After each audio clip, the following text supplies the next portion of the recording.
Kumar Yadav ODI के player नहीं है, काश हार्दिक होते। आज पूरा देश इस बात को कह रहा है, पब्लिक के जो रिएक्शन आ रहे हैं वो भी यही बात करें कि भाई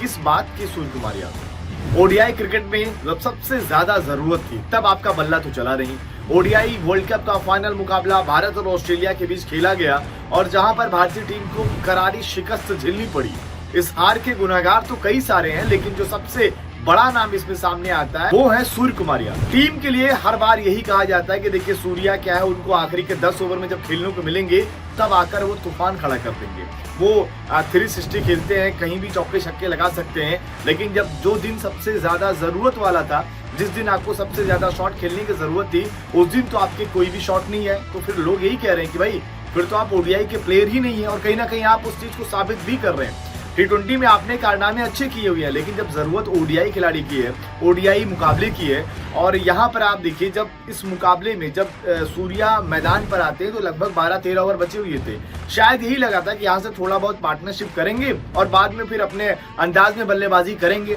लेकिन यहाँ पर सूर्य कुमार यादव पूरी तरीके से फ्लॉप साबित हुए और एक रन बनाने के लिए ऐसा लग रहा था कि मानो उनके हाथ कांप रहे हो। वहां पर सूर्या ने फाइनल में 28 गेंदों पर 18 रनों की पारी खेली और इस दौरान सिर्फ एक चौका लगा, और जब आउट हुए तो सबसे ज्यादा जरूरत थी रनों की, और ऐसा लग रहा था कि वो सबसे ज्यादा खलने वाली बात ये थी कि सूर्या स्ट्राइक कुलदीप यादव को दे रहे थे, सूर्या स्ट्राइक सामने वाले गेंदबाजों को दे रहे थे कि भाई अगर मान लीजिए कोई भी जिस तरीके से स्टार्क बॉलिंग कर रहे थे, जिस तरीके से हेजलवुड बॉलिंग कर रहे थे, तो सामने वाले को तो लगातार बैक टू बैक आउट कर देते। तो वहां पर भी सवाल इन्हीं के ऊपर आ जाता है कि आप अपने ऊपर विश्वास लेकर क्यों नहीं खेल रहे थे। अगर आपके आंकड़े इतनी खराब रहेंगे तो फिर तो आप ओडीआई क्रिकेट खेल ही नहीं पाएंगे, फिर तो आपको T20 खेलना पड़ेगा। और रही बात इस वर्ल्ड कप की भी, सूर्या लगभग एक तरीके से फ्लॉप ही रहे। जब मौका मिला, या तो मौका नहीं मिला, या तो जब मौका मिला तब आपने यही कर दिया कि 4 गेंद मिल रही तो आप जल्दी से आउट हो जा रहे हो, या फिर जब सबसे ज्यादा जरूरत वाले मुकाबले में तो आपने फेल ही हो गए।